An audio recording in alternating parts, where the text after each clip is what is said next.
નમસ્તે બાળકો, આજે આપણે ધોરણ 8 પાઠ પહેલો ભારતમાં યુરોપિયન પ્રજાનું આગમન આ પાઠ વિશે આપણે ભણવાના છીએ.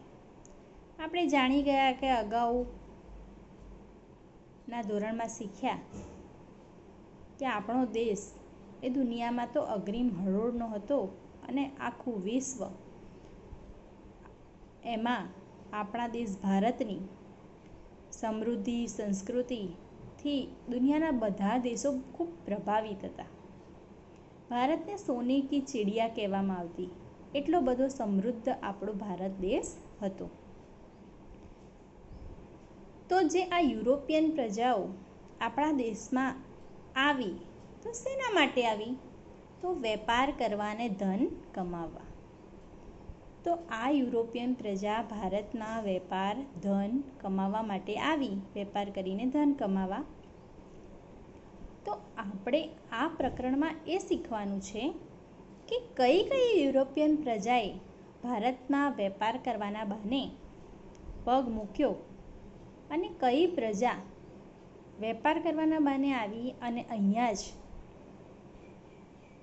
લોકો ઉપર, આપણા ભારત દેશની પ્રજા ઉપર કેવી રીતે શાસન કરવા સુધી પહોંચી ગઈ. તો એ વાત આપણે આ પ્રકરણમાં જાણવાના છીએ. તો આપણે અગાઉના ધોરણમાં શીખી ગયા એમ કે ભાઈ અનેક પ્રજાઓ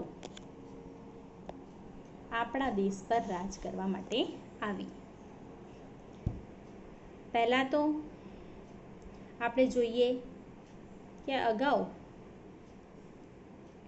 જમીન માર્ગે અહીં વિદેશી વેપારીઓ વાયવ્ય સરહદેથી આવતા અને વેપાર કરતા.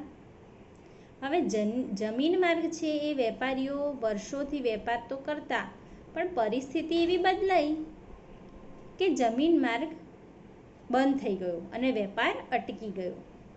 એટલે યુરોપિયન દેશોમાં ભારતની ચીજ વસ્તુઓની ખૂબ માંગ હતી. તો કઈ કઈ ચીજ વસ્તુ? તો રેશમ, સુતરાઉ કાપડ, મલમલ, મરી મસાલા અને તેજાના. આપણે અવનવા મસાલા, કાપડ આ બધાનો અત્યારે હાલ પણ ઉપયોગ કરીએ છીએ. એ બધી આપણી વસ્તુ જે ભારતમાં જ બનતી એની દેશ વિદેશમાં ખૂબ માંગ હતી. આ પરિસ્થિતિનો લાભ લેવા માટે યુરોપના મોટા ભાગના દેશો ભારત પહોંચવાનો જળમાર્ગ શોધવાની યોજના બનાવવા લાગ્યા કે હવે જો જમીન માર્ગે વેપાર બંધ થયો અને આ બધી વસ્તુની એમને ખૂબ જરૂર હતી, એટલે એમને પછી જમીન માર્ગ શોધવાની જરૂર પડી. તમને આ નકશામાં દેખાય છે બાળકો, તમારા પુસ્તકમાં આપેલો છે. આજે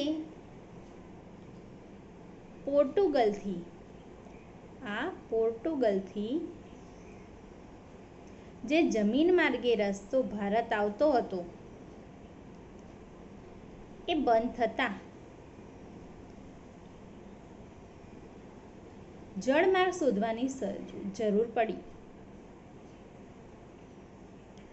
સમય જતાં યુરોપના અન્ય દેશોમાં સાહસિક સાગરખેડુઓ ભારત આવવાનો જળમાર્ગ શોધી કાઢવા માટેની શરૂઆત કરી. એમાં સૌથી પહેલા ક્રિસ્ટોફર કોલંબસ ભારત આવવાનો જળમાર્ગ શોધવાનું બીડું ઝડપનાર અનેક સાહસિકોમાંનો એક ઇટલીનો રહેવાસી પ્રસિદ્ધ ક્રિસ્ટોફર કોલંબસ એવું માનતો કે પૂર્વમાં જવા માટે પશ્ચિમ બાજુથી પણ જઈ શકે. આમ એને વિચાર્યું અને પૂર્વથી પોતાનો સાગરનો પ્રવાસ ખેડી અને ભારત આવવા માટે નીકળ્યો. કોલંબસ ઈસવીસન 1492માં ભારત આવવા નીકળ્યો, પરંતુ તે આકસ્મિક રીતે અમેરિકા ખંડમાં જઈ ચડ્યો અને તે જીવ્યો ત્યાં સુધી એમ જ સમજતો કે મેં હિન્દુસ્તાન શોધ્યું. અને હું હિન્દુસ્તાનનો શોધક છું. આજે પણ અમેરિકાના મૂળ વતનીઓ રેડ ઇન્ડિયન અને તેના કિનારાના લોકો વેસ્ટ ઇન્ડિઝ તરીકે ઓળખાય છે. કોલંબસે નીકળ્યો હતો ભારત શોધવા, પણ જઈ ચડ્યો આકસ્મિક રીતે અમેરિકા, અને જીવ્યો ત્યાં સુધી એ એવા જ ભ્રમમાં રહ્યો કે મેં હિન્દુસ્તાન શોધ્યું છે અને જળમાર્ગે હિન્દુસ્તાન શોધવાનું પહેલામાં પહેલો હું એનો શોધક છું, આવું એ માનતો. તો બાળકો, તમને આ પ્રશ્ન પરીક્ષામાં પૂછાઈ શકે કે ભારત આવવાનું સૌ પ્રથમ જળમાર્ગ શોધવાનું બીડું ઝડપનાર પ્રથમ સાહસિક કોણ હતો? તો શું આવશે ભાઈ એમાં જવાબ? તો ક્રિસ્ટોફર કોલંબસ. હવે આપણે વાત કરીએ કે કોલંબસે તો અમેરિકા ખંડ શોધ્યો, તો ભારત આવવાનો વેપાર કરવાનો જળમાર્ગ કોને શોધ્યો? તો છે ભાઈ વાસ્કો દી ગામા. વાસ્કો દ ગામા એ પોર્ટુગલનો વતની હતો અને એને ભારત આવવાની અને જળમાર્ગ શોધવાની સફળતા તેને મળી. તે આફ્રિકાની દક્ષિણની કેપ ઓફ ગુડ હોપ ફરતું ચક્કર લગાવી અને આફ્રિકાની પૂર્વ કિનારે મલિંદી પહોંચી અને હિન્દ મહાસાગર મારફતે તે આગળ વધ્યો અને હિન્દુસ્તાન પહોંચ્યો. એને મોહમ્મદ ઇબ્ન મજીદ નામના એક હિન્દી ખલાસીએ હિન્દ મહાસાગરમાંથી અને 22મી મે 1498ના દિવસે તે કાલિકટ બંદરે આવ્યો. એ વખતે કાલિકટનો રાજા જામોરીન હતો. તેણે પોર્ટુગીઝ લોકોને વેપાર કરવાની છૂટ આપી અને ઈસવીસન 1502માં પોર્ટુગીઝોએ વેપાર કરવા માટે કાલિકટમાં કોઠી સ્થાપી. એટલે આપણે જાણીએ કે વાસ્કો દ ગામા 22મી મે 1498માં ભારત આવી પહોંચ્યો. કાલિકટ બંદરે તે ઉતર્યો અને જામોરીનના રાજા પાસે તેને પરવાનગી માંગી વેપાર કરવા માટેની, અને એને પરવાનગી આપી એટલે એને 1502માં એક કોઠી સ્થાપી અને કોઠીની ફરતે કિલ્લેબંધી કરી. અલ્બુકર્ક નામનો એક સેનાપતિ હતો. એ આ પોર્ટુગીઝોની જે કોઠી હતી એનો રક્ષક હતો. અબુકર્કે ઉત્તર તરફથી આગળ વધીને ઈસવીસન 1506માં ગોવા જીતી લીધું. ધીમે ધીમે આ જે પ્રજાઓ વેપાર કરવા આવી હતી એ ધીમે ધીમે ભારતના અમુક વિસ્તારોમાં એ સત્તા સ્થાપવા લાગી. પહેલાં કાલિકટમાં એને કોઠી સ્થાપી પોર્ટુગીઝોએ અને ત્યારબાદ તેમને ગોવા જીતી લીધું. 100 વર્ષમાં પોર્ટુગીઝોએ મેંગલોર, કોચીન, લંકા, દીવ, ગોવા અને મુંબઈના બેટના તેમના નિયંત્રણમાં તે લાવી શક્યા. પોર્ટુગીઝોની સત્તાનો અંત ક્યારે આવ્યો? તો આપણે જોઈએ કે 17મી સદીની શરૂઆતમાં પોર્ટુગીઝોનો વેપાર બંગાળ તરફ વધવા લાગ્યો. આ સમયે મુગલ બાદશાહ શાહજહાં એ દિલ્હીની ગાદીના રાજા હતા. બંગાળમાં તેના સુબાઓ એ પોર્ટુગીઝોના વર્તનથી શાહજહાંને ફરિયાદ કરી કે ભાઈ શાહજહાં પોર્ટુગીઝોની આજે વેપાર કરવાની અને એ બધી જેમની સત્તાની એ બધી માણસોને લોકોને હેરાન પરેશાન કરવાની કનડગત ખૂબ વધી રહી હતી. એમનું વર્તન વેપારને યોગ્ય નથી એવું શાહજહાંને સુબાઓએ ફરિયાદ કરી. શાહજહાંના ફરમાનથી તેની હુગલીની કોઠી તોડી પાડવામાં આવી અને વહાણો પણ પોર્ટુગીઝોના સળગાવી દેવામાં આવ્યા અને પોર્ટુગીઝની સત્તાનો અંત આવ્યો. અને પોર્ટુગીઝોની સત્તા ફક્ત દીવ, દમણ અને ગોવા પૂરતી જ મર્યાદિત રહી ગઈ. આમ એ લોકો સૌથી પહેલાં વેપાર કરવા આવ્યા ભારતમાં, તો વેપાર કરવા સૌથી પ્રથમ આવનાર હતા પોર્ટુગીઝો. એમના લગભગ 100 વર્ષ પછી ડચ લોકો ભારતમાં વેપાર કરવા માટે આવ્યા. લગભગ 16મી સદીની વાત છે. એના અંતમાં હોલેન્ડનું એટલે કે હાલ નેધરલેન્ડ તરીકે એ ઓળખાય છે. નેધરલેન્ડના લોકો ડચ લોકો એ સૌ પ્રથમ પુલિકટ અને મદ્રાસ એટલે કે હાલનું ચેન્નઈમાં તેમને પણ કોઠી સ્થાપી અને ઈસવીસન 1663માં આગ્રામાં પણ તેમને કોઠી સ્થાપી. આ દરમિયાન અંગ્રેજો પણ ભારતમાં આવી પહોંચ્યા. ડચ લોકો સામે સ્પર્ધામાં ડચ લોકોએ અંગ્રેજો સામે સ્પર્ધામાં ટકી શક્યા નહીં અને અંગ્રેજોની સત્તા એ પ્રબળ બની. ભારતમાં ત્યારબાદ અંગ્રેજો આવ્યા. અંગ્રેજોની નજર ભારત પર હતી. ભારતની ધન સંપત્તિ એના ઉપર હતી. અંગ્રેજોને પણ ભારતમાંથી ઘણું બધું કમાઈ અને પોતાના દેશને સમૃદ્ધ અને સંપન્ન કરવો હતો. એટલે ઈસવીસન 1600માં ઇંગ્લેન્ડની રાણી એલિઝાબેથના સમયમાં બ્રિટિશ ઈસ્ટ ઇન્ડિયા કંપનીની સ્થાપના થઈ. આ પ્રશ્ન પણ બાળકો પૂછાય કે ઈસ્ટ ઇન્ડિયા કંપનીની સ્થાપના ક્યારે થઈ? તો ઈસવીસન 1600માં. અને ઈસ્ટ ઇન્ડિયા કંપની સ્થાપવાની પરવાનગી કોને આપી? કોના સમયમાં સ્થપાઈ? તો એ રાણી એલિઝાબેથ. એટલે અંગ્રેજોએ સૌપ્રથમ ઈસવીસન 1600માં ઈસ્ટ ઇન્ડિયા કંપની ભારતમાં સ્થાપી. હિન્દુસ્તાન સાથે વેપાર કરીને ધનવાન થનાર ઈચ્છા રાખનાર વેપારીઓની આ કંપની હતી. ઈસ્ટ ઇન્ડિયા કંપની એ અંગ્રેજોની હતી. તેમને ભારત સાથે વેપાર કરવો હતો અને વેપાર કરી અને ખૂબ ધનવાન થવું હતું. ઈસવીસન 1608માં પહેલું અંગ્રેજ વહાણ એ હિન્દુસ્તાનના સુરત બંદરે આવી પહોંચ્યું અને સુરતમાં સૌ પ્રથમ અંગ્રેજ હોકિન્સ એ પોતાના વહાણ અને કપ્તાન સાથે આવી અને જહાંગીરને મળ્યો. આ પ્રશ્ન પણ પૂછાય કે હિન્દુસ્તાનમાં સૌ પ્રથમ પગ મૂકનાર અંગ્રેજ કોણ હતો? તો એ ભાઈ હોકિન્સ હતો. તેને જહાંગીર સાથે મળી અને પરવાનગી મેળવવા માટે ગયો પણ તેને પરવાનગી મળી નહીં. ત્યારબાદ સર ટોમસ આવ્યો અને એને જહાંગીર પાસે સુરતમાં કોઠી સ્થાપવાની પણ પરવાનગી માંગી લીધી અને ત્યારબાદ દિલ્હીમાં સત્તા શાહજહાં પાસે આવી અને જહાંગીર પછી દિલ્હીની સત્તા પર શાહજહાં આવ્યો. જહાંગીર પાસેથી અંગ્રેજોએ સર ટોમસે સુરતમાં કોઠી સ્થાપવાની પરવાનગી મેળવી લીધી. ત્યારબાદ શાહજહાં જ્યારે ગાદી પર આવ્યા ત્યારે તેને અંગ્રેજોને બંગાળમાં વેપાર કરવાની છૂટ આપી અને આ બંગાળથી અંગ્રેજોની વેપાર કરવાની શરૂઆત થઈ ગઈ.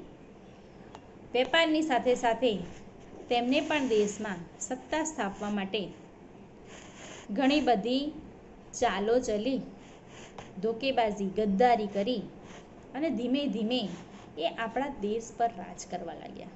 તો આપણે વાત કરીએ કે બંગાળમાં એમને વેપાર કરવાની છૂટ તો આપી શાહજહાંએ,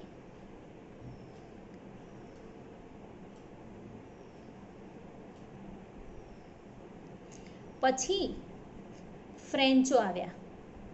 ફ્રેન્ચોએ ફ્રેન્ચ ઈસ્ટ ઇન્ડિયા કંપની સ્થાપી 1664માં. તેમણે સુરત અને પોંડિચેરીમાં કોઠી સ્થાપી અને તેનો વડો હતો દુપ્લે, જેને ભારતમાં યુરોપિયન સત્તા વિસ્તારથી કરવાની ઈચ્છા થઈ. એને એમ થયું કે આપણે પણ વધારે ભારતમાં વેપાર કરી શકીએ એમ છીએ. એટલે એને બે યુરોપિયન પ્રજા જે મુખ્ય થઈ ગઈ અંગ્રેજો અને ફ્રેન્ચો, એ બંને બળવાન કંપનીઓ હતી, એકબીજા એની હરીફાઈ કરતી. એ લોકોમાં ઘણી તકરારો થતી, લડાઈઓ થતી અને છેવટે તેમાં અંગ્રેજો સફળ થતા. ફ્રેન્ચોનું અંગ્રેજો આગળ પણ કંઈ ચાલ્યું નહીં. ડચ લોકોની જેમ ફ્રેન્ચો પણ અંગ્રેજો સામે જાજુ ટકી શક્યા નહીં. પણ ફ્રેન્ચો કરતાં વધારે મજબૂત હતા. એટલે લાંબો સમય સુધી અંગ્રેજો સામે ટકી રહ્યા, પણ છેવટે તે અંત આવ્યો અને ફક્ત પોંડિચેરી ને ચંદ્રનગર ને થાણા આટલામાં જ એમનો વેપાર સીમિત થઈને રહી ગયો. બંગાળમાં પછી અંગ્રેજોએ વેપાર વધાર્યો. એમાં જોઈએ કે ઈસવીસન 1651માં હુગલી નદીના કિનારે અંગ્રેજોએ પહેલો વહેલો વેપાર કરવાની શરૂઆત કરી. પોતાની કોઠી સ્થાપી, ચારે બાજુ કિલ્લાઓ બાંધ્યા, પોતાના રક્ષણ માટે તેમને સૈનિકો રાખ્યા અને મુગલ બાદશાહ ઔરંગઝેબ પાસેથી વાર્ષિક ખંડણી એટલે કે રકમ આપ્યા વગર, કરવેરા આપ્યા વગર વેપાર કરવાની પરવાનગી મેળવી લીધી. અને આ જ ઔરંગઝેબની સૌથી મોટી ભૂલ. એ પોતાના વહાણો અને બધાની સાથે બંગાળમાં પહોંચી ગયા, પરવાનગી મેળવી લીધી, ખંડણી આપવી, વાર્ષિક જે આપણને એમને ટેક્સ આપવો જોઈએ, કર આપવો જોઈએ, જે રાજા હોય એમને છૂટ આપી, એટલે જે વેપાર કરે એના પર અમુક ટકા રાજાને કર આપવાનો હોય. એ કર આપવા માટે એ લોકોએ મુક્તિ મેળવી લીધી, એટલે એમને કોઈ પણ કર આપ્યા વગર, કોઈ પણ ટેક્સ ચૂક્યા વગર વેપાર કરવાની છૂટ મળી ગઈ. અને અંગ્રેજો કોઠી ઉપર કોઠી સ્થાપવા લાગ્યા. તમને પુસ્તકમાં 3 નકશા આપ્યા છે, જુઓ. એમાં જે આ છે એ તમને બતાવે છે કે ઈસવીસન 1797માં ભારતમાં બંગાળ બાજુ બ્રિટિશ શાસન હતું. ધીમે ધીમે એ લોકોનું જે આ વાદળી કલરનો તમને ભાગ દેખાય છે એ બધું ધીમે ધીમે અંગ્રેજોએ ત્યાં વેપાર શરૂ કરી નાખ્યો અને પોતાની સત્તા પણ શરૂ કરી નાખી. ધીમે ધીમે તમે છેલ્લા નકશામાં જુઓ છો તો આખા ભારત દેશ પર તમને આ ભૂરો રંગ છે, વાદળી રંગ છે, વધારે દેખાય છે. એ બ્રિટિશ શાસનની સત્તા છે. અને જે આ જે સૌથી વધારે પહેલા નકશામાં આપણું સત્તા હતી, સ્થાનિક સત્તા, આપણા રાજાઓની સત્તા, એના કરતાં આ ત્રીજા નકશામાં આપણી સત્તા એકદમ ઓછી થઈ ગઈ અને અંગ્રેજોની સત્તા વધી ગઈ. આમ ઈસવીસન 1857 સુધીમાં તો ઘણો બધો ભારત પર અને ભારતના વિસ્તારોમાં અંગ્રેજોએ સત્તા સ્થાપી દીધી. હવે કંપનીને વધુ ને વધુ ધન કમાવાની લાલચ જાગી અને સ્પર્ધામાં લાગી ગઈ.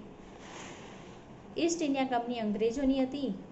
તેમને કરમુક્ત વેપાર કરવાના ફરમાનમાં ફક્ત કંપનીને જ કરમુક્ત વેપાર કરવાની છૂટ હોવા છતાં તે પોતે અધિકારીઓ વ્યક્તિગત જે વેપાર કરતા એનો પણ કોઈ પણ કર આપતા નહીં, જેથી બંગાળની કરવેરાની જે આવક હતી એ ઘટી ગઈ. બંગાળના નવાબ મુર્શિદ અલી ખાને તેનો વિરોધ કર્યો કે આમને આમ જો બંગાળની આવક ઘટતી જશે, કરવેરાની આવક ઘટતી જશે તો મુશ્કેલી વધતી જશે. અને આમાં વિવાદ દિન પ્રતિદિન વધતો રહ્યો અને તેના પરિણામે ઈસવીસન 1757માં પ્લાસીનું યુદ્ધ થયું. અને આ પ્લાસીનું યુદ્ધ છે એ ભારતના અંગ્રેજોના શાસનનું એક પ્રકારનું સીમાચિહ્ન રૂપ ગણવામાં આવે છે યુદ્ધને. પ્લાસીનું યુદ્ધ થયું 1756માં. સિરાજુદ્દૌલા ત્યારે બંગાળનો નવાબ હતો. તેને અંગ્રેજો પર ઘણી ધાક હતી. એ ખૂબ બહાદુર હતો અને બાહોશ હતો. તે અંગ્રેજોની કોઈ પણ નીતિ ચલાવી લેતો નહીં. અંગ્રેજો તેનાથી ડરતા. અંગ્રેજો પર એની ધાક હતી, એટલે કે અંગ્રેજો સિરાજુદ્દૌલાથી ડરતા હતા. તેથી અંગ્રેજો તેને પસંદ કરતા નહોતા. સિરાજ બંગાળનો નવાબ ના રહે તે માટે અંગ્રેજોએ કૂટનીતિ એટલે કે ચાલાકી વાપરી, ગદ્દારી કરી અને સિરાજુદ્દૌલાના હરીફોને મદદ કરવા લાગ્યો એની સામે લડવા માટે. હરીફો એટલે કે સિરાજુદ્દૌલા ના જે બીજા રાજાઓ હરીફ હતા એમને ભડકાવા લાગ્યા અંગ્રેજો. અને સિરાજુદ્દૌલાએ કંપનીને હુકમ કર્યો કે કંપની રાજ્યની બાબતમાં દખલ કરવાનું બંધ કરે, તેઓની કોઠીઓની કિલ્લાબંધી કરવાનું બંધ કરે અને કાયદેસરનો કર ભરી શરતોનું પાલન કરી અને વેપાર કરે, આવી સિરાજુદ્દૌલાએ ફરમાન કર્યું.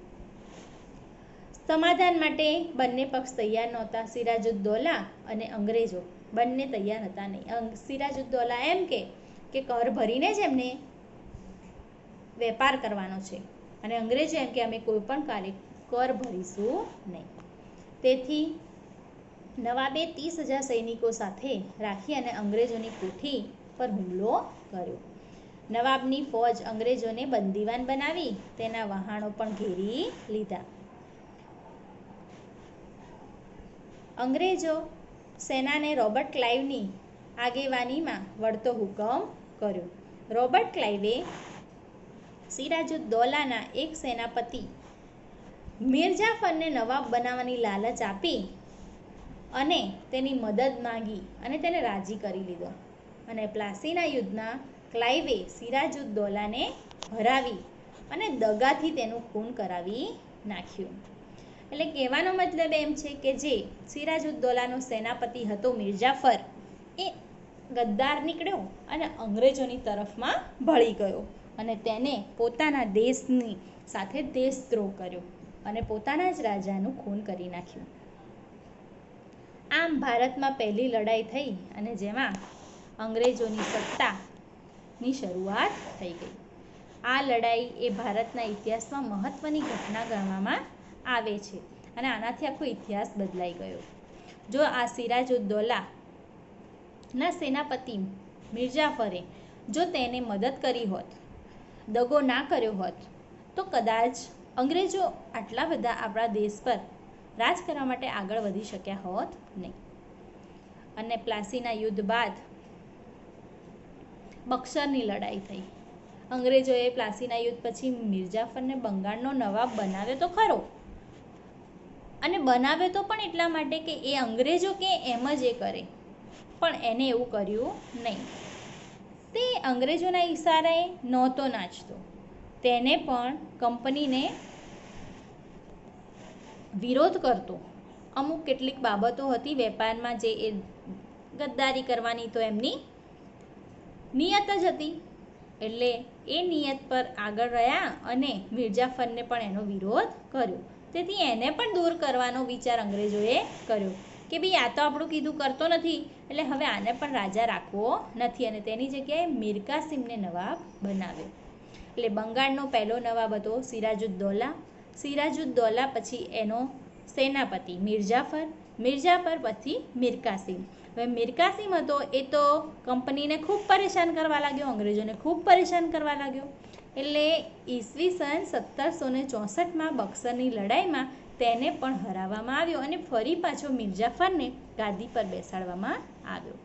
પછી 1765માં મિરજાફરનું મૃત્યુ થતાં રોબર્ટ ક્લાઇવ ખુદ અંગ્રેજ રોબર્ટ ક્લાઇવ એ બંગાળનો નવાબ બની ગયો અને આમ બંગાળની શરૂઆત અંગ્રેજોના શાસનને પૂરા ભારતમાં કેવી રીતે ગુલામીની જંજીરમાં જકડી લીધું, આ એક બંગાળથી એમનો પગ પસેરો થયો ભારતમાં અને ઈસ્ટ ઇન્ડિયા કંપની એક વેપાર કંપનીમાંથી આગળ વધતા વધતા આખા ઉપખંડની શક્તિશાળી સત્તા બની ગઈ. આખું બંગાળ તેમના હસ્તક આવી ગયું અને ત્યાર પછી અંગ્રેજોએ ભારતમાં બીજે ક્યાં ક્યાં રાજ કર્યું એ આપણે આગળના પ્રકરણમાં શીખીશું. તો બાળકો, આપણે વાત કરી આ પાઠમાં કે અંગ્રેજો જેવી બીજી પણ યુરોપિયન પ્રજા કઈ રીતે ભારતમાં આવી, વેપાર કરવાના અર્થે આવી. ભારતમાં ઘણી ધન સંપત્તિ હતી, પાક ઉત્પાદન પણ વધારે હતું. આ બધાની માંગ વિદેશોમાં રહેતી, એના કારણે વેપાર કરવાના અર્થે અનેક યુરોપિયન પ્રજાઓ એક પછી એક ભારતમાં આવતી ગઈ.